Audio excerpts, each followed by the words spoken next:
Welcome back to every exam channel friends. ఈరోజు వచ్చినటువంటి current affairs అన్నింటినీ కూడా ఎక్స్ప్లెయిన్ చేస్తూ పోటీ పరీక్షలకు ప్రిపేర్ అవుతున్నటువంటి అభ్యర్థులకు సంబంధించినటువంటి విద్యా ఉద్యోగ సమాచారాన్ని అంతా కూడా ఒక్కచోట చేర్చి ఈ యొక్క వీడియో రూపొందించడం జరిగిందండి. సో ఈ ఖచ్చితంగా యూస్ఫుల్ కంటెంట్ అనేది ఉండబోతుందండి. సో ఎక్కడా స్కిప్ చేయకుండా వీడియో ఎండ్ వరకు చూడండి. Let's start the video. So first చూసుకున్నట్లయితే బీసీల కోసం ఒక గొంతుకై. సో నిన్న బంద్ జరిగింది కదండి. సో అందరికీ రాష్ట్ర వ్యాప్తంగా బంద్ విజయవంతం అని చెప్తున్నారు. అధికార పార్టీ సహా అన్ని పక్షాల మద్దతు, పాల్గొన్న మంత్రులు, ఇతర పార్టీల నాయకులు. ఉదయం నుంచే ఎక్కడికక్కడ ధర్నాలు, మానవహారాలు, నిలిచిన బస్సులు, వ్యాపార వాణిజ్య సంస్థల మూసివేత. సో ఇక్కడ ఏంటంటే అండి, నిన్న అన్ని పార్టీలకు సంబంధించినటువంటి అధికారులు కార్యకర్తలు, పార్టీ నేతలు అందరూ కూడా ఈ యొక్క బంద్లో పాల్గొన్నారండి. సో ఇక్కడ మీరు ఎంజీబీఎస్లో చూడవచ్చు, బంద్తో నిర్మానుష్యంగా మారిన ఎంజీబీఎస్. సో ఈ పండుగ సీజన్ వచ్చి 3 days హాలిడేస్ రావడం వల్ల కూడా వివిధ హాలిడేస్ వచ్చినటువంటి విద్యార్థులు కావచ్చు, ఉద్యోగులు కావచ్చు, ఇళ్లకు వెళ్ళడానికి చాలా ఇబ్బందులు పడ్డారండి. సో ఇదండి. కాకపోతే ఇక్కడ ఒక విషయం ఏంటంటే అండి, సో బంద్ అయితే విజయవంతమైంది, కానీ ఎవరికి వ్యతిరేకంగా జరిగింది బంద్ అనేది మాత్రం ఒక అర్థం కాని ప్రశ్న. ఎందుకంటే అధికార పార్టీ వాళ్ళు దీనికి సపోర్ట్ ఇచ్చారు, ఇప్పుడున్న పార్టీ వాళ్ళు సపోర్ట్ ఇచ్చారు, విపక్షాలు సపోర్ట్ ఇచ్చాయి. సో అన్ని వర్గాలు సపోర్ట్ ఇచ్చాయి. బట్ ఎవరికి వ్యతిరేకంగా ఈ యొక్క బంద్ జరిగింది అనేది మాత్రం ఒక ప్రశ్న. అండ్ నెక్స్ట్, మాదాపూర్ శిల్పకళా వేదికలో శనివారం సాయంత్రం జరిగినటువంటి కార్యక్రమంలో గ్రూప్ 2 విజేత మైసా ఉజ్వలకు నియామక పత్రాన్ని అందజేస్తున్న ముఖ్యమంత్రి రేవంత్ రెడ్డి, ఉప ముఖ్యమంత్రి బట్టి విక్రమార్క. చిత్రంలో హర్కర వేణుగోపాల్. ఓకే, సో ఇక్కడ ఏంటంటే, సో గ్రూప్ 2 నిన్న అందరికీ ఇచ్చారు కదండి, అంటే మన మాదాపూర్ శిల్పకళా వేదికలో. సో అందరికీ 783 మెంబర్స్కి ఈ యొక్క అపాయింట్మెంట్ ఆర్డర్స్ అనేటువంటివి ఇవ్వడం జరిగిందండి. నెక్స్ట్ కరెంట్ అఫైర్ చూసుకున్నట్లయితే, ఆర్చరీ ప్రపంచ కప్ జ్యోతి పతక ఖ్యాతి, మహిళా కాంపౌండ్లో కాంస్యంతో చరిత్ర. సో ఇక్కడ ఏంటంటే, సో మహిళల్లో ఫస్ట్ అంటే ఒక పథకాన్ని ఖాయం చేసుకున్నటువంటి జ్యోతి సురేఖ అన్నమాట. ఇక్కడ చూసుకున్నట్లయితే ఆర్చరీ ప్రపంచ కప్ ఫైనల్ టోర్నీలో ఇప్పటిదాకా భారత్ మహిళల వ్యక్తిగత కాంపౌండ్లో పథకం నెగ్గలేదు. కఠినమైన పోటీ ఉండే ఈ టోర్నీలో చాలామంది ఆర్చర్లు పోటీ పడిన రిక్తహస్తమే మిగిలింది. కానీ శనివారం కథ మారింది. సుదీర్ఘ విరామం తర్వాత మన జెండా పోడియం ఎగిరింది. కారణం వెన్నం జ్యోతి సురేఖ. ఒత్తిడి నెలకొన్న, వాతావరణ పరిస్థితులు కష్టంగా ఉన్న దీక్షతో నిలిచిన ఈ తెలుగు అమ్మాయి భారత్కు ఈ విభాగంలో తొలి పథకాన్ని సాధించి పెట్టింది. కాంస్యంతో మెరిసింది. సో ఇక్కడ మీరు గుర్తుపెట్టుకోవాల్సింది ఏంటంటే, ఆర్చరీ ప్రపంచ కప్ ఫైనల్ టోర్నీలో మన తెలుగు అమ్మాయి జ్యోతి సురేఖ కాంస్యంతో మెరిసింది. సో ఈ పాయింట్ గుర్తుపెట్టుకోండి. నెక్స్ట్ చూసుకున్నట్లయితే తన్వి ప్రపంచ జూనియర్ బ్యాడ్మింటన్ అండి. ఈ జూనియర్ బ్యాడ్మింటన్లో తన్వి శర్మ, ఈ అమ్మాయి పసిడి పోరుకు తన్వి. సో సెమీఫైనల్ దాటేసిందండి. రైట్, చూడండి, ప్రపంచ జూనియర్ భారత సంచలన ద్వారా తన్వి శర్మ యొక్క జోరు కొనసాగుతుంది. సుదీర్ఘ విరామం తర్వాత మహిళల సింగిల్స్లో భారత్కు పతాకం ఖాయం చేసిన ఈ పంజాబ్ అమ్మాయి స్వర్ణ పథకానికి అడుగు దూరంలో ఉంది. సో ఫైనల్స్కి వచ్చేసిందండి తన్వి శర్మ. సో ఈ పంజాబ్ అమ్మాయి గుర్తుపెట్టుకోండి, మేబీ రేపు మనం న్యూస్లో చూడొచ్చు. తొలి గేమ్ నుంచి ఆరంభం నుంచి దూకుడుగా ఆడిన తన్వి 7-3 ఆధిక్యంతో నిలిచింది. సో ఈ దశలో ఇది అండి. సో మీరు ఇప్పుడు ఆదివారం ఇవాళ జరగబోతున్న టైటిల్ పోరులో అన్యాపత్తో తన్వి అమీతుమి తేల్చుకోనుంది. సో సైనా అపర్ణ పోపట్ తర్వాత భారత్ నుంచి ఈ టోర్నీలో ఫైనల్ చేరుతున్న ఘనత తన్విదే. సో సైనా నెహ్వాల్ అండ్ అపర్ణ పోపట్ తర్వాత ఈమె అనమాట చాలా రోజుల తర్వాత వచ్చింది ఈ యొక్క ప్రపంచ జూనియర్ బ్యాడ్మింటన్లో. మనకు ఖచ్చితంగా ఒక పథకం అయితే ఖాయమండి, సిల్వర్ కావచ్చు లేకపోతే గోల్డే కావచ్చు. ఒకవేళ వాటి మ్యాచ్లో గెలిచింది అనుకోండి, తన్వి శర్మ అమ్మాయి గోల్డ్ మెడల్ అనేది ప్రపంచ జూనియర్ బ్యాడ్మింటన్లో పొందుతుంది. అండ్ నెక్స్ట్, ఛత్రపతి శంభాజీ నగర్గా Aurangabad railway station. So railway station యొక్క పేరును మార్చానండి. యాక్చువల్గా ఔరంగాబాద్ని ఆల్రెడీ మనం ఇది శంభాజీ నగర్గా ఏక్నాథ్ షిండే ప్రభుత్వం అధికారికంగా శంభాజీ నగర్గా మార్చేసింది. ఎప్పుడు ఆల్రెడీ ఇంతో ముందే మార్చేసిందండి, 3 ఏళ్ళ ముందుగా మార్చింది. సో ఇది ఒకటి గుర్తుపెట్టుకోండి. ఔరంగాబాద్ నగరాన్ని ఏమని మార్చారు అంటే ఛత్రపతి శంభాజీ నగర్. అదేవిధంగా రకరకాల పేర్లు మార్చినటువంటివి ఉన్నాయండి. ఇప్పుడు విజయపుర అని చెప్పేసి, శ్రీ విజయపురం అని చెప్పేసి పోర్ట్ ప్లేయర్, రైట్. ఇప్పుడు ఫైజాబాద్ అయోధ్య అని చెప్పేసి, రైట్, ప్రయాగరాజ్ అలహాబాద్, ఇలాంటివన్నీ కూడా చాలా పేర్లు మార్చారండి రీసెంట్గా కూడా. చాలా పేర్లు అన్నిటిని కూడా ఖచ్చితంగా మీరు గుర్తుపెట్టుకోండి, ప్రయత్నం చేయండి. అండ్ డీసీసీబీలో 225 స్టాఫ్ అసిస్టెంట్ పోస్టులు అండి. సో ఇది డిస్టిక్ వైజ్ పోస్టులు అనమాట. మీరు డీసీసీబీ సైట్ ఓపెన్ చేసి చూసినట్లయితే ఉంటాయి, లేకుంటే టెస్కాబ్ అనే సైట్ ఉంటుంది. ఇదేంటంటే మన యొక్క రాష్ట్ర సహకార బ్యాంక్, అపెక్స్ కోఆపరేటివ్ బ్యాంక్స్ అంటారు కదా. సో అపెక్స్ కోఆపరేటివ్ బ్యాంక్ ఉంటుంది, Telangana state apex cooperative bank site open చేసినా కూడా మీకు అందులో ప్రతి ఒక్క డిస్టిక్ యొక్క ఇండివిజువల్ నోటిఫికేషన్ అనేది కనపడుతుంది.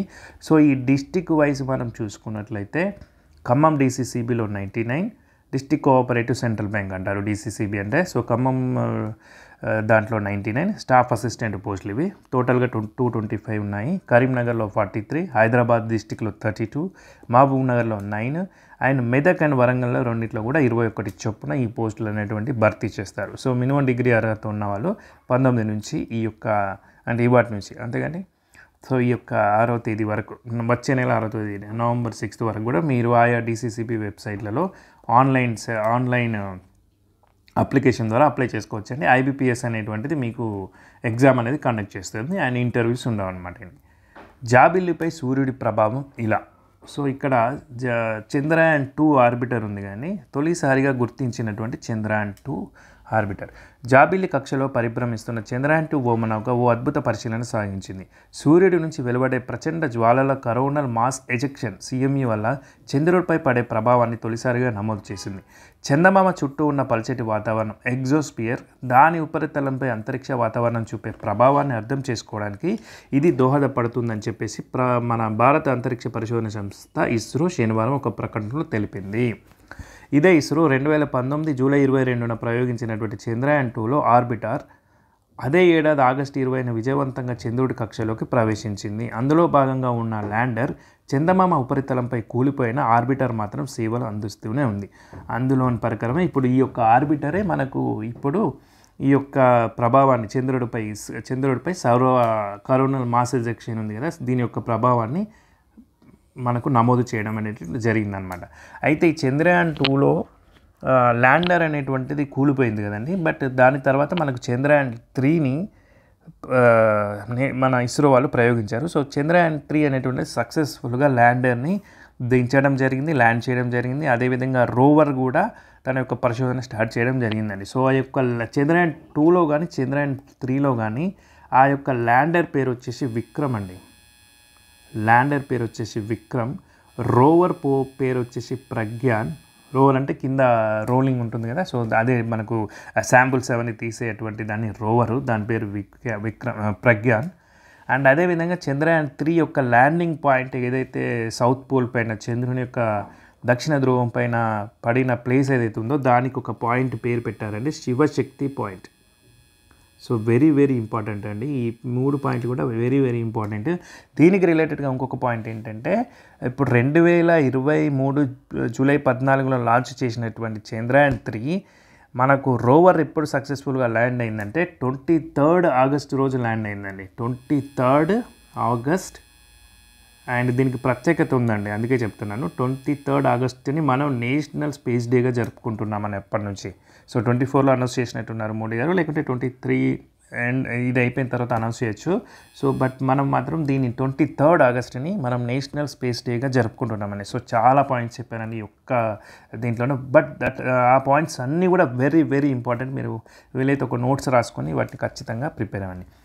ప్రతి కళాశాల ఒక ప్రయోగశాల కావాలి. ఇక్కడ ఏంటంటే అండి కేఎల్ డీమ్డ్ యూనివర్సిటీలో 3 ఉపగ్రహాల ప్రయోగం విజయవంతం. కేంద్ర సహాయ మంత్రి భూపతిరాజు శ్రీనివాస శర్మ. సో ప్రతి కళాశాలకు ఒక ప్రయోగశాలగా మారాలని, తరగతి గదులు అందుకు వేదికలు అవ్వాలని, అన్ని వర్సిటీల్లో ఆధునిక సాంకేతికతపై ప్రయోగాలు జరగాలని కేంద్ర సహాయ మంత్రి భూపతిరాజు శ్రీనివాస శర్మ ఆకాంక్షించారు. గుంటూరు జిల్లా తాడేపల్లి సమీప వడ్డేశ్వరంలోని కేఎల్ డీమ్డ్ వర్సిటీలో శనివారం 3 ఉపగ్రహాల ప్రయోగ కార్యక్రమంలో ఏపీ శాసనసభ డిప్యూటీ స్పీకర్ రఘురామకృష్ణరాజు కలిసి పాల్గొన్నారు. ఇక్కడ ఈ బిట్ ఎందుకు ఇంపార్టెంట్ అంటే ఇప్పుడు కేఎల్ యూనివర్సిటీ అనేటువంటి స్వంతంగా ఒక 3 చిన్న ఉపగ్రహాలే అండి. సో వాటిని లాంచ్ చేయడం జరిగింది. అది లాంచ్ ప్యాడ్ ఎక్కడ మన శ్రీహరికోట నుంచి కాదండి, సో వాళ్ళ యూనివర్సిటీ దగ్గర నుంచే వాళ్ళకి సొంతంగా ఉన్నటువంటి వాళ్ళు ప్రిపేర్ చేసినటువంటి ఎక్విప్మెంట్తోనే లాంచ్ చేయడం జరిగిందనమాట. సో ఇది వెరీ వెరీ ఇంపార్టెంట్ బిట్, అడగడానికి అవకాశం ఉన్నటువంటి బిట్ అనమాట, అందుకే చెప్తున్నాను. KL deemed university. సో వాళ్ళు ప్రయోగించినటువంటి ఈ యొక్క శాటిలైట్స్ ఏంటంటే ఫస్ట్ ఉదయం 5:45 గంటలకి పికో బెలూన్ సాయంతో కేఎల్ జాక్ శాటిలైట్స్ను నింగిలోకి పంపగా 800 కిలోమీటర్ల రేడియస్లో తిరుగుతూ 14 కిలోమీటర్ల ఎత్తులో నిలిచింది. ఇది 3 నెలల పాటు అక్కడే ఉంటూ వాతావరణ పరిశోధనకు ఉపకరిస్తుంది. సో కేఎల్ జాక్ శాటిలైట్ పేరు కేఎల్ జాక్. సెకండ్ చూసుకున్నట్టయితే కేఎల్ షాట్ 2 దీన్ని 6:45 గంటలకు ఫ్లైట్ మోడ్ డ్రోన్ సాయంతో ప్రయోగించారండి. అది గంట సేపు నిర్ణీత కక్షలో భూమి నుంచి సుమారు 12 కిలోమీటర్ల ఎత్తులో 60 కిలోమీటర్లు సమాంతరంగా ప్రయాణించి తిరిగి లాంచ్ ప్యాడ్పై దిగింది. సో ఇది మళ్ళీ లాంచ్ ప్యాడ్పై వచ్చేసింది. కాన్శాట్ ఉపగ్రహం సుమారు 20 నిమిషాల పాటు ఆకాశంలో విహరించి కంట్రోల్ సెంటర్కు సమాచారాన్ని పంపి లాంచ్ ప్యాడ్కు చేరుకుంది. సో మూడో ఉపగ్రహం కాన్శాట్ అండి. సో కేఎల్ యూనివర్సిటీ అని గుర్తుపెట్టుకోండి. తెలంగాణ మార్చి తరహాలో బీసీ మార్చి యోజన. ఇక్కడ చూసుకున్నట్లయితే స్థానిక సంస్థల్లో 42% రిజర్వేషన్లపై హైకోర్టు ఇచ్చిన స్టేకు నిరసనగా చేపట్టిన బంద్ సంపూర్ణమైంది. విభేదాలు ఉన్నప్పటికీ అన్ని రాజకీయ పార్టీలు సంపూర్ణ మద్దతు ఇవ్వడమే కాకుండా ప్రత్యక్షంగా పాల్గొన్నాయి. అనేక కుల, ప్రజా, యువజన, మహిళా, న్యాయవాద, విద్యార్థి సంఘాలు బంద్లో భాగస్వాములై విజయవంతం చేసినందుకు మనస్ఫూర్తిగా కృతజ్ఞతలు. ఈ బంద్ ద్వారా బీసీల ఆకాంక్షలు గుర్తించి న్యాయపరమైన వాటా ఇచ్చేందుకు కేంద్ర రాష్ట్ర ప్రభుత్వాలు దిగొస్తాయని బీసీ జేఏసీ చైర్మన్, రాజ్యసభ సభ్యుడు ఆర్ కృష్ణయ్య ఆశాభావం వ్యక్తం చేశారు. ప్రధాని మోదీపై బీసీలకు బలమైన విశ్వాసం ఉంది. ఆయన బీసీలకు న్యాయం చేస్తారని ఆకాంక్షించారు. 1-2 రోజుల్లో జేఏసీ సమావేశమై భవిష్యత్ కార్యాచరణపై చర్చిస్తుందని వెల్లడించారు. తెలంగాణ మార్చి తరహాలో బీసీ మార్చి కార్యక్రమాన్ని నిర్వహించేందుకు యోచిస్తున్నామని తెలిపారు. సో ఇక్కడ తెలంగాణ మార్చి ఉంది కదండి. సో తెలంగాణ మార్చి అనేది ఎప్పుడు జరిగిందంటే, మీరు సాగరహారం, మీకు ఐడియా ఉంటే సాగరహారం అంటారు కదా, అదే దానినే ఇంకొక పేరు తెలంగాణ మార్చి అండి. సాగరహారం అన్న తెలంగాణ మార్చి అన్న ఒకటే.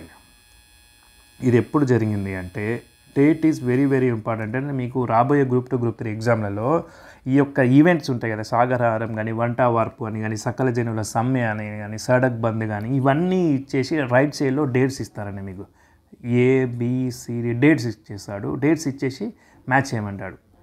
లేకపోతే ఒక 4 స్టేట్మెంట్ బేస్డ్ క్వశ్చన్స్ ఇచ్చి ఒక్క దాంట్లో డేట్ తప్పిపోవడము అలా ఇలా జరుగుతుందండి. సో ఖచ్చితంగా ఈ యొక్క ఉద్యమ సమయంలో ఉన్నటువంటి ఈవెంట్స్ అన్నీ కూడా మీరు ఖచ్చితంగా గుర్తుపెట్టుకోవాలండి. సో ఇక్కడ పర్టికులర్ ఈవెంట్కి వచ్చినట్లయితే మనం తెలంగాణ మార్చి ఎప్పుడు జరిగింది అంటే సెప్టెంబర్ 30, 2012 అండి.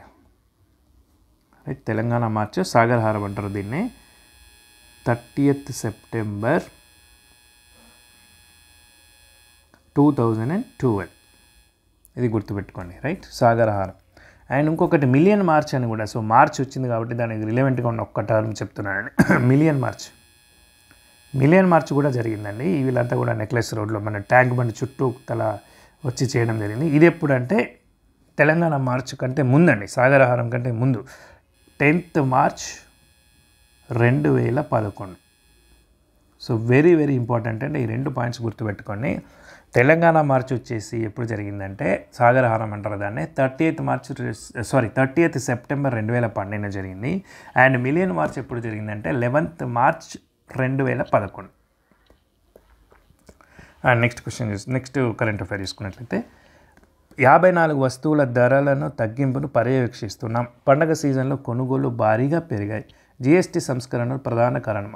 ఆర్థిక మంత్రి నిర్మలా సీతారామన్.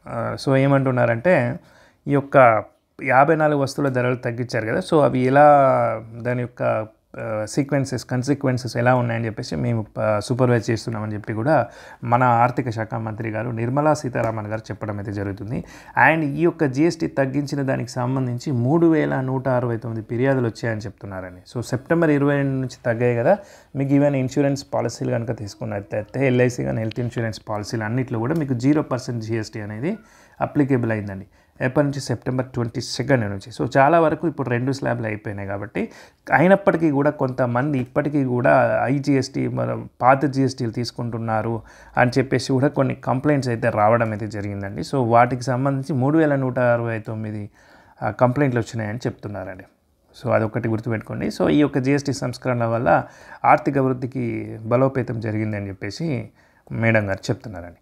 అండ్ జెలెన్స్కీకి దక్కని తొమహాక్ హామీ. సో ఇక్కడ ఏంటంటే ఈ యొక్క పాయింట్ గుర్తుపెట్టుకోండి. తొమహాక్ అంటే ఏంటంటే దాదాపు 2500 కిలోమీటర్ల పరిధిలోని లక్ష్యాలను ఛేదించే సామర్థ్యం గల టొమహాక్లను తమకు అమెరికా సరఫరా చేస్తే సైనిక లక్ష్యాలపై దాడి చేసి ఆ దేశాన్ని శాంతి ఒప్పందంపై సంతకం చేసేలా ఒత్తిడి తెస్తామని ఉక్రెయిన్ గత కొంతకాలంగా చెప్తుందండి. సో ఉక్రెయిన్కి సంబంధించిన జెలెన్స్కీ గారు వచ్చేసి ఈ యొక్క అమెరికాకు వచ్చారు, కానీ అమెరికా పర్యటనలో ఉన్నటువంటి జెలెన్స్కీ గారు ఈ యొక్క టొమహాక్లను కావాలని చెప్పేసి రిక్వెస్ట్ చేశారనమాట. కానీ పుతిన్తో ఫోన్లో మాట్లాడినటువంటి అతను ఎవరు అమెరికా యొక్క అధ్యక్షుడు ట్రంప్ మరి ఇక్కడ చూసినట్లయితే చూడండి, టొమహాక్ క్రూజ్ క్షిపణులే లక్ష్యంగా అగ్రరాజ్య పర్యటనకు వచ్చిన ఉక్రెయిన్ అధ్యక్షుడు జెలెన్స్కీకి నిరాశ ఎదురైంది. అమెరికా అధ్యక్షుడు డొనాల్డ్ ట్రంప్తో శుక్రవారం వాషింగ్టన్లో జరిపిన చర్చల్లో టొమహాక్ క్షిపణుల సరఫరాపై అమెరికా నుంచి ఎటువంటి హామీ లభించలేదు. రష్యా ఉక్రెయిన్లు వెంటనే యుద్ధం ఆపాలన్న ప్రకటనతోనే ట్రంప్ సరిపుచ్చారు. సో ఇదండి. సో ఇతనికి మనకు ఏంటి దొరకలేదన్నమాట, రైట్. ఆయన ఖాళీ చేతులతోనే స్వదేశానికి వెనక్కి తిరగాల్సి వచ్చింది. నేపాల్లో జెన్జెడ్ కొత్త పార్టీ. సో జెన్జెడ్ అంటే ఏంటంటే జస్ట్ జెన్జెడ్ గురించి చెప్తామని చెప్పేసి ఇది పెట్టానండి. సో నేపాల్లో భారీ ఎత్తున అవినీతి ఉద్యమాన్ని లేవనెత్తి కేపీ శర్మ ఒలి ప్రభుత్వ పతనానికి కారణమైనటువంటి యువతరం జెన్జెడ్. జనరల్గా జెన్జెడ్ అంటే ఏంటంటే 1995 నుంచి 2010 మధ్యలో జన్మించినటువంటి యువతరాన్ని జనరేషన్ జెడ్ అంటారండి. సో అదనమాట. ఇప్పుడు రాజకీయ పార్టీని ప్రారంభించడానికి సిద్ధమైంది. సో వీళ్ళు జనరేషన్ జెడ్ వాళ్ళు ఈ యొక్క నేపాల్లో రాజకీయ పార్టీని స్థాపించడానికి పూనుకుంటున్నారనమాట. అమెరికాలో నో కింగ్స్ నిరసనలు. అమెరికా అధ్యక్షుడు డొనాల్డ్ ట్రంప్కు వ్యతిరేకంగా న్యూయార్క్లోని టైమ్స్ స్క్వేర్లో నో కింగ్ ఆందోళన. చూడండి ఏం జరుగుతుందో. రెండోసారి బాధ్యతలు చేపట్టిన తర్వాత దూకుడుగా వ్యవహరిస్తున్న డొనాల్డ్ ట్రంప్ సంస్కరణ పేరుతో ఊహించని నిర్ణయాలు తీసుకుంటున్నారు. వందలాది ఎగ్జిక్యూటివ్ ఆర్డర్లతో విరుచుకుపడుతున్నారు. ఆయన పాలనా తీరు విధానాలపై అనేక దేశాలతో పాటు స్థానికంగానూ తీవ్ర వ్యతిరేకత వ్యక్తమవుతుంది. ట్రంప్ నిరంకుశంగా వ్యవహరిస్తున్నారని ఆరోపిస్తూ గతంలో నిరసనలు చేపట్టిన అమెరికన్లు నో కింగ్స్ పేరుతో శనివారం మరోసారి ఆందోళనకు పిలుపునిచ్చారు. 50 రాష్ట్రాల్లో దాదాపుగా 2500 పైగా ప్రదేశాల్లో నిరసనలు చేపట్టగా పలు ఐరోపా దేశాల్లోనూ వీరికి మద్దతుగా నిరసన కార్యక్రమాలు జరిగాయి. లక్షలాది మంది వీధుల్లోకి వచ్చి ట్రంప్ ఎజెండాకు వ్యతిరేకంగా గలమెత్తారు. కిమ్తో భేటీకి సిద్ధమవుతున్న ట్రంప్. నెక్స్ట్ కరెంట్ అఫైర్ చూసుకున్నట్లయితే కిమ్తో భేటీకి సిద్ధమవుతున్న ట్రంప్. అమెరికా అధ్యక్షుడు డొనాల్డ్ ట్రంప్ త్వరలో దక్షిణ కొరియాలో పర్యటించనున్నారు. ఏపీఈసీ సదస్సులో పాల్గొనున్న ఆయన ఉత్తర కొరియా అధినేత కిమ్ జోంగ్ ఉన్తో భేటీ అయ్యే అవకాశం ఉన్నట్లు తెలుస్తుంది. సో ఉత్తర కొరియా అధినేత ఎవరండి? Kim Yong zone. సో ఇది గుర్తుపెట్టుకో, ఈ యొక్క పాయింట్ గుర్తుపెట్టుకో, Kim Yong zone. And next, Putin arrest చేయం హంగరీ. సో పుతిన్ అరెస్ట్ చేయం హంగరీ అంటున్నారు. సో ఇప్పుడు అమెరికా అధ్యక్షుడు డొనాల్డ్ ట్రంప్తో పుతిన్ ఎక్కడ భేటీ కాబోతున్నారండి? హంగరీలో కాబోతున్నారు. మరి హంగరీ అరెస్ట్ చేయమని ఎందుకు అంటుంది అంటే, మనకి ఇక్కడ ఐసీసీ అని చెప్పేసి ఒక ఇంటర్నేషనల్ క్రిమినల్ కోర్ట్ అనేది ఉంటుందండి. సో ఇంటర్నేషనల్ క్రిమినల్ కోర్టు 2023లోనే పుతిన్పై అరెస్ట్ వారెంట్ అనేది జారీ చేయడం జరిగిందండి. సో ఐసీసీలో సభ్య దేశాలు ఎవరైనా ఆ సభ్య దేశానికి కనుక పుతిన్ వస్తే వాళ్ళ అరెస్ట్ చేయాలన్నటువంటిది ఆ యొక్క సారాంశం అనమాట, ఆ తీర్పు యొక్క. కానీ ఏంటంటే హంగరీ దేశం ఐసీసీలో సభ్యురాలు అయినప్పటికీ ఏంటంటే మేము బయటకు వచ్చేస్తాము, సో మేము పుతిన్ ఏం అరెస్ట్ చేయమని చెప్తున్నారండి. సో ఇది చూసుకున్నట్లయితే అమెరికా అధ్యక్షుడు డొనాల్డ్ ట్రంప్, రష్యా అధ్యక్షుడు పుతిన్ మరోసారి సమావేశమయ్యే అవకాశాలు కనిపిస్తున్నాయి. ఈసారి ఐరోపాలోని హంగరీలో ఈ భేటీ జరగనుంది. దీనికి సంబంధించి ఇంతవరకు తేదీలు ఖరారు కాలేదు. అయితే ఈ సమావేశ వేళ అంతర్జాతీయ న్యాయస్థానం జారీ చేసిన వారెంట్ కింద పుతిన్ను అరెస్ట్ చేస్తారనే ప్రచారం జరుగుతుంది. ఇక్కడ అంతర్జాతీయ న్యాయస్థానం అంటే గుర్తుపెట్టుకోండి, ఇంటర్నేషనల్ క్రిమినల్ కోర్టు వేరు, ఇంటర్నేషనల్ కోర్ట్ ఆఫ్ జస్టిస్ వేరండి. ఈ 2 పాయింట్లు కన్ఫ్యూజింగ్ ఉంటాయి, వెరీ వెరీ ఇంపార్టెంట్, గుర్తుపెట్టుకోండి. International criminal court, international criminal justice, ఈ 2 కూడా అంతర్జాతీయ న్యాయస్థానాలే. కానీ international criminal court of justice ఏమో యుఎన్ యొక్క బాడీ అండి, యునైటెడ్ నేషన్స్ యొక్క బాడీ. ఈ ఇంటర్నేషనల్ కోర్ట్ ఆఫ్ జస్టిస్ ఏం చేస్తుందంటే దేశాల మధ్య వివాదాలను ఇది చూస్తుందన్నమాట, పర్యవేక్షిస్తుంది. వాటికి సంబంధించిన తీర్పులు, ఆ యొక్క ఏమంటారు వాదనలు, ప్రతివాదనలు ఇది చేస్తుందన్నమాట. కానీ ఇంటర్నేషనల్ క్రిమినల్ కోర్ట్ ఏంటంటే వ్యక్తుల మీద, పర్సన్స్ మీద, ఇది వెరీ వెరీ ఇంపార్టెంట్, నేను గుర్తుపెట్టుకోండి. పర్సన్స్ మీద ఏంటంటే ప్రాసిక్యూట్ ఇండివిజువల్స్ అనమాట. ఇండివిజువల్స్ని ప్రాసిక్యూట్ చేస్తుంది. ఎవరైనా జెనోసైడ్ చేయడం కానీ, లేకపోతే డ్రగ్స్, లేకుంటే ఇట్లా బాంబింగ్, ఇట్లా తీవ్రవాదకు రిలేటెడ్గా ఉన్నటువంటి దేశాధినేతలు కానీ పెద్ద పొజిషన్లో ఉన్నటువంటి వాళ్ళకి సంబంధించినటువంటి తీర్పులను చెప్పేది ఐసీసీ అనమాట. సో ఈ మేజర్ డిఫరెన్స్ అనేది గుర్తుపెట్టుకోండి. అండ్ ఇంకొక ఇంట్రెస్టింగ్ పాయింట్ ఏంటంటే ఈ రెండిటి యొక్క హెడ్ క్వార్టర్స్ వచ్చేసి మీకు నెదర్లాండ్స్లోనే ఉందండి. నెదర్లాండ్స్లో ఉన్నటువంటి ది హేగ్. సో ఇదొక్కటి కామన్ పాయింట్. ది హేగ్, నెదర్లాండ్స్లోని ది హేగ్లో ఐసీసీకి కానీ ఐసీజీకి సంబంధించినటువంటి హెడ్ క్వార్టర్స్ అయితే ఉందన్నమాట. సో ఇక్కడ అంతర్జాతీయ న్యాయస్థానం జారీ చేసిన వారెంట్ కింద పుతిన్ అరెస్ట్ చేస్తారనే ప్రచారం జరుగుతుంది. అయితే దీనిని హంగరీ తోసిపుచ్చింది. రష్యా అధ్యక్షుడి విమానం తమ గగనతలంలోకి ప్రవేశించగానే హంగరీ, దాని పొరుగు దేశాలు సెర్బియా, రోమానియా ఆయనను అరెస్ట్ చేసేందుకు వీలు ఉంటుంది. దీనికి సంబంధించి జర్మనీ నుంచి హంగరీకి విజ్ఞాపన వచ్చింది. సో జర్మనీ ఆల్రెడీ ఒక రిక్వెస్ట్ చేసింది అనమాట హంగరీకి. ఐసీసీలో హంగరీ సభ్యదేశమే అయినప్పటికీ ఆ సభ్యత్వాన్ని వదులుకోవాలని ప్రధాని విక్టర్ ఓర్బన్ నిర్ణయం తీసుకున్నారు. ఏప్రిల్లోనే దానికి సంబంధించిన ప్రక్రియ ప్రారంభమైంది. సో ఈ నేపథ్యంలో పుతిన్ యొక్క రక్షణకి హంగరీ అనేటువంటిది హామీ ఇవ్వడం జరుగుతుంది. నెక్స్ట్, సాగుతీరును మార్చేసిన మహానిర్మాణాలు. సో ఇక్కడ ఏంటంటే ప్రాజెక్ట్స్ ఉంటాయండి, కానీ మేజర్ జాగ్రఫీలో వెరీ ఇంపార్టెంట్ టాపిక్. సో ఇది మొత్తం చదవనులేండి కానీ చాలా పెద్ద ఉంది. ఇంపార్టెంట్ పాయింట్స్ మాత్రం టచ్ చేస్తానండి దీంట్లో. ఈ మొత్తం ఇచ్చిన ఆర్టికల్లో ఇంపార్టెంట్ పాయింట్స్ టచ్ చేస్తాను. ఇక్కడ చూసుకున్నట్లయితే ఫస్ట్ చూసుకున్నట్లయితే మొఘలుల కాలంలో పశ్చిమ యమునా కాలువ తవ్వించినట్లు తెలుస్తుంది. కావేరీ నదిపై క్రీస్తు శకం 2వ శతాబ్దంలో ఆనకట్ట నిర్మించారు. ఓకే. అండ్ 1560లో అక్బర్ మరమ్మతులు చేయించాడు. దేనికి? ఈ యొక్క పశ్చిమ యమునా కాలువకి. దీన్ని 14వ శతాబ్దంలో ఫిరోజ్ షా తవ్వించాడు. అండ్ నెక్స్ట్ ఇంపార్టెంట్ చేసుకున్నట్లయితే విజయనగర సామ్రాజ్యంలో శ్రీకృష్ణదేవరాయలు 1929లో తుంగభద్ర కాలువను తవ్వించాడు. సో ఇక్కడ చూడండి, తుంగభద్ర కాలువను తవ్వించాడు. సర్ ఆర్థర్ కాటన్ 1850లో గోదావరి ధవళేశ్వరం ఆనకట్ట, కృష్ణా మీద ప్రకాశం బ్యారేజు వీటిని నిర్మించి డెల్టా ప్రాంత భూములకు నీరందించారు. ఎవరండి? Sir Arthur cotton. ఎప్పుడు? 1850లో. రైట్. సో ఇంకో పాయింట్ కూడా గుర్తుపెట్టుకొని, సో ఇక్కడ ఈ మేజర్ ఏవైతే ఉన్నాయో వాటికి ఎక్కడ ఉన్నాయి ఆ ప్రాజెక్ట్స్, నీటిపారుదల ప్రాజెక్ట్స్, డ్యామ్స్ కావచ్చు, లేకుంటే విద్యుత్ కోసం కావచ్చు, వేటి కోసం కట్టించినప్పటికీ కూడా అవి ఎక్కడెక్కడ ఉన్నాయి అనేటువంటిది మేజర్ అండి, ఇంపార్టెంట్. సో ఫస్ట్ చూసుకున్నట్లయితే దామోదర్ లోయ ప్రాజెక్టు. సో ఇది ఎక్కడ ఉంది అంటే పశ్చిమ బెంగాల్, జార్ఖండ్ రాష్ట్రాలకు నీటిపారుదల, వరద నివారణ, విద్యుత్ ఉత్పత్తి లక్ష్యాలతో ఇది కట్టారండి. సో దామోదర నది పైన కట్టారు. ఇది 1940లో స్టార్ట్ చేస్తే 1957కి పూర్తయింది. నెక్స్ట్ బాక్రానంగల్ ప్రాజెక్టు సట్లెజ్ నది పైన కట్టారండి. సట్లెజ్ నది పైన కట్టారు. ఇది దేశంలో అత్యధిక గురుత్వాకర్షణ ఉన్న ఆనకట్ట అండి బాక్రానంగల్. ఓకే. 518 మీటర్ల పొడవు, 226 మీటర్ల ఎత్తుతో సట్లెజ్ నది పైన ఈ యొక్క బాక్రాని నిర్మించారు. ఇది ఏంటంటే పంజాబ్, హర్యానా, రాజస్థాన్ యొక్క ఉమ్మడి ప్రాజెక్ట్ అనమాట. నెక్స్ట్ చంబల్ నది పైన కట్టారు. చంబల్ ప్రాజెక్టు ఇది మధ్యప్రదేశ్లో ఉంది. నెక్స్ట్ హిరాకుడ్ ప్రాజెక్ట్ వచ్చేసి ఒడిశాలోని మహానదిపై నిర్మించారు. ఫరక్కా బ్యారేజ్ వచ్చేసి గంగా నదిపై, ఇది ఎక్కడ అంటే వెస్ట్ బెంగాల్ అండి, పశ్చిమ బెంగాల్. సో ఇది మేజర్గా ఏంటంటే కోల్కతా యొక్క ఓడరోను సంరక్షించడమే దీని యొక్క పని అనమాట. అంటే అక్కడికి ఎక్కువ ఫ్లో వెళ్ళకుండా, అక్కడ ప్రెషర్ పడకుండా ఈ యొక్క బ్యారేజ్ అనేటువంటిది వాటర్ ఫ్లోని కంట్రోల్ చేస్తుంది. నెక్స్ట్ చూసుకున్నట్లయితే నర్మదా లోయ ప్రాజెక్టు నర్మదా నదిపైన అండి. దీంట్లో మేజర్గా 2 పెద్ద డ్యామ్లు ఉన్నాయండి.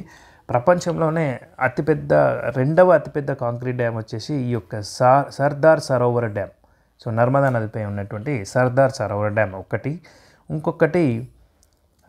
మరొకటి ఇందిరాసాగర్ డ్యామ్ అండి. దీన్ని నర్మదా సాగర్ డ్యామ్ అని కూడా అంటారు. ఇది కూడా ఒక రెండవ డ్యామ్ ఈ యొక్క నర్మదా లోయ ప్రాజెక్ట్లో బేసిక్గా ఉన్నటువంటిది. మధ్యప్రదేశ్లోని నర్మదా క్వాండ్వా దగ్గర ఉన్న పునాస్ వద్ద నిర్మించారు Narmada Sagar dam. Next Nagarjuna Sagar dam మీరు అందరికీ తెలిసిందే. ఇది యొక్క ఆంధ్రప్రదేశ్ తెలంగాణ సరిహద్దులో ఉన్నటువంటి నల్గొండ జిల్లా నందికొండ గ్రామం వద్ద చేశారండి, ఇది నిర్మించారు. సో 1967లో పూర్తయింది. దీనికి 2 కాలువలు ఉంటాయి. ఒకటి రైట్ కెనాల్ అంటారు, లెఫ్ట్ కెనాల్ అంటారు. రైట్ కెనాల్ వచ్చేసి జవహర్ కాలువ, ఇది ఏపీకి వాటర్ అందిస్తుంది. అండ్ లెఫ్ట్ కెనాల్ వచ్చేసి లాల్ బహదూర్ శాస్త్రి కాలువ, ఇది వచ్చేసి తెలంగాణకు నీరు అందిస్తుంది. And next Tungabhadra project Tungabhadra నది పైన ఆంధ్రప్రదేశ్, కర్ణాటక సరిహద్దుల రాష్ట్రాల ఉమ్మడి project.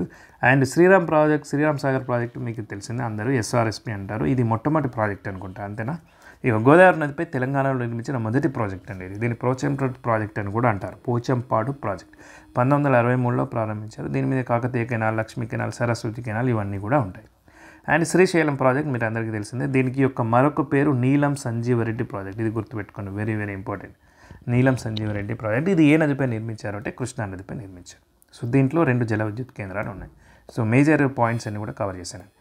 Word of the day. So ప్రతిరోజు ఒక వర్డ్ ఉంటుంది కదా. సో దీంట్లో లాంగ్విడ్ అంటే ఏంటంటే అలసిన, బలహీనమైన అని అర్థం అండి. స్లగిష్ అంటే వెరీ స్లో మూమెంట్ అనమాట. ఫెయింట్ అంటే తెలిసిందిగా మూర్చపోవడం. సో అటువంటి అనమాట. దీనికి మీనింగ్స్ వచ్చేసి స్లగిష్ అండ్ ఫెయింట్. యాంటానిమ్స్ వచ్చేసి విగరస్ అండ్ స్ట్రాంగ్ అంటే చాలా విగరస్గా చేస్తారంటారు కదా. అంటే ఇక్కడ స్లగిష్ ఉన్నప్పుడు ఏంది చాలా స్లోగా ఉంటుంది, ఇక్కడ విగరస్గా ఉన్నప్పుడు చాలా తీవ్రతతో కూడి ఉంటుంది అనమాట. So word of language is an adjective that describes someone or something weak, sluggish or lacking energy. So ఈ యొక్క విశేషణం అన్నమాట ఒక పర్సన్ యొక్క ఒక థింగ్ యొక్క గుణాన్ని తెలియజేస్తుంది. వాళ్ళు ఎప్పుడైతే వీక్ ఉన్నారో, స్లగ్గిష్గా స్లో మూమెంట్తో ఉన్నారో దాన్ని తెలియజేసేది ఈ వర్డ్. So languid right. ఒక యూసేజ్ కనుక చూసుకున్నట్టయితే after working all day in the scorching heat he moved with ఎస్ లాంగ్వేజ్ పేస్ అంటే వేగం. సో స్లగిష్ అంటే చాలా స్లో వేగంతో, లాంగ్వేజ్ వేగంతో, అలసిపోయిన వేగంతో అతడు నడుస్తున్నాడు. ఎప్పుడు డే అంతా మంచి ఎండలో వర్క్ చేసిన తర్వాత. Her language smile revealed both exhausted and grace, captivating everyone around her. So అంతా వర్క్ చేసిన తర్వాత ఒక అమ్మయ్య అనుకుంటే ఒక స్మైల్ ఇస్తాం కదా. బట్ ఆ స్మైల్లోనే మనకి ఎగ్జాస్ట్ అంటే మనము మొత్తం కుప్పకూలిపోయాము. అంటే చాలా వర్క్లో అలసట అయిపోయి చాలా ఎగ్జాస్ట్ అయిపోయి ఎనర్జీ అంతా లూజ్ అయ్యాము. బట్ గ్రేస్ కూడా ఉంది. సో అట్లాంటిప్పుడు కొంచెం స్లోగా స్మైల్ చేస్తాం కదా అమ్మాయి అని, దాన్ని కూడా లాంగ్వేజ్ అని చెప్పేసి ఒక యూసేజ్ అనమాట. నెక్స్ట్ చూసుకున్నట్లయితే కొన్ని కరెంట్ అఫైర్స్ ఉన్నాయండి. 2025 అక్టోబర్ 5 నుంచి 12 వరకు 68వ కామన్వెల్త్ పార్లమెంటరీ సమావేశంను ఇక్కడ నిర్వహించారు. ఇది ఇక్కడ బార్బడోస్లో నిర్వహించారండి, బార్బడోస్.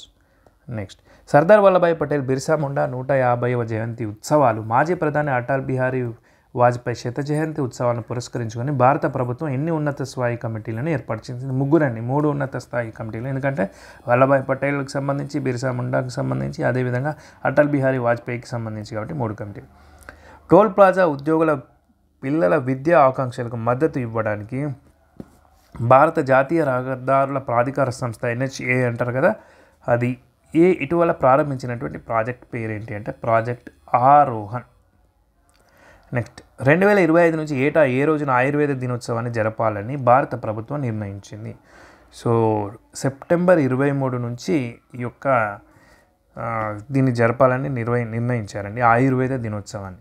సో ఏంటంటే ఇదివరకు ఆయుర్వేద దినోత్సవం ఇలా 2వ ఆదివారం 3వ ఆదివారం సెప్టెంబర్లో అలా జరిగేదండి. సో డిఫరెంట్ కంట్రీస్లో డిఫరెంట్ విధంగా ప్రతి ఇయర్లో డిఫరెంట్ డేస్ వచ్చేసరికి ఈ యొక్క ఆయుర్వేద దినోత్సవానికి సిగ్నిఫికెన్స్ అనేది ఉండటం లేదని చెప్పేసి 2025 నుంచి, ఈ ఇయర్ నుంచే మనము ఈ సెప్టెంబర్ 23ని ఫిక్స్గా ఆయుర్వేద దినోత్సవంగా జరుపుకుంటామని చెప్పేసి డిసైడ్ అవ్వడం అయితే జరిగిందండి. సో ఈ యొక్క 2025కు సంబంధించిన థీమ్ కనుక మీరు చూసుకున్నట్లయితే Ayurveda for people and planet. Very very very important, గుర్తుపెట్టుకోండి, Ayurveda for people and planet. Next current affair చూసుకున్నట్లయితే defence minister Rajnath Singh inaugurated the 3rd production line of HAL Hindustan aeronautic limited Tejas Mark 1, a light combat aircraft, and the 2nd production line of the Hall HTT-40 trainer aircraft at the Nashik facility of Hindustan Aeronautics Limited on 17th October 2025. So ఇక్కడ ఏంటంటే అండి, ఇప్పుడు MiG-21 అని చెప్పేసి ఒకటి మనకు ఇదైపోయింది కదా, MiG-21ని డీకమిషన్ చేశారు, రైట్. సో దీనికి ఫేర్వెల్ కూడా ఇవ్వడం జరిగింది. సెప్టెంబర్ 26 నుంచి దాన్ని ఆపేశారు, ఇంకా దాన్ని వాడడం. దాని ప్లేస్లో మన యొక్క దేశీయ విమానాలైనటువంటి తేజస్ని వాడాలని చెప్పేసి తేజస్ Mark 1A విమానాలని లైట్ కంబాట్ ఎయిర్క్రాఫ్ట్ని వాడాలని కూడా నిర్ణయం తీసుకోవడం జరిగిందని. సో దాని యొక్క కాంట్రాక్ట్ వచ్చేసి HAL నిర్మిస్తుంది, హిందుస్థాన్ ఏరోనాటిక్ లిమిటెడ్. దాని యొక్క ఫస్ట్ ఫెసిలిటీ వచ్చేసి ఫస్ట్ ప్రొడక్షన్ డెలివరీ ఎక్కడ అంటే ఈ యొక్క నాసిక్ ఫెసిలిటీలో జరిగింది. వెరీ వెరీ ఇంపార్టెంట్, గుర్తుపెట్టుకోండి. The Indian Navy inducted its 11th ammunition torpedo missile barge LSAM-25 at an induction ceremony held at the Naval Dockyard, Mumbai. on 17th October 2025. The contract for the construction and delivery of elevation of ACTCM ఇదే అండి ammunition cum torpedo cum missile bridge అంటారు కదా missile barge was signed with Suryadipta projects private limited Thane గుర్తుపెట్టుకోండి. On 16th October 2025, India and Brazil agreed to significantly expand their existing trade agreement between India and the Mercosur bloc, aiming to enhance bilateral trade and investment. So India and బ్రెజిల్కి 16 అక్టోబర్న bilateral trade agreement అనేది జరిగిందని గుర్తుపెట్టుకోండి. The understanding was reached during a meeting held in New Delhi between Commerce and Industry Minister Piyush Goyal. So మన యొక్క వాణిజ్యము పరిశ్రమల శాఖ మంత్రి అయినటువంటి పీయూష్ గోయల్ గారు and vice president of Brazil and minister of development అయినటువంటి గెరాల్డో అల్క్మెన్. సో వీరిద్దరి మధ్య కూడా మనకు ఈ అగ్రిమెంట్ జరగడం జరిగింది. Brazil India was elected as the co-chair of the Regional Committee of United Nations Global Geospatial Information Management for Asia and the Pacific.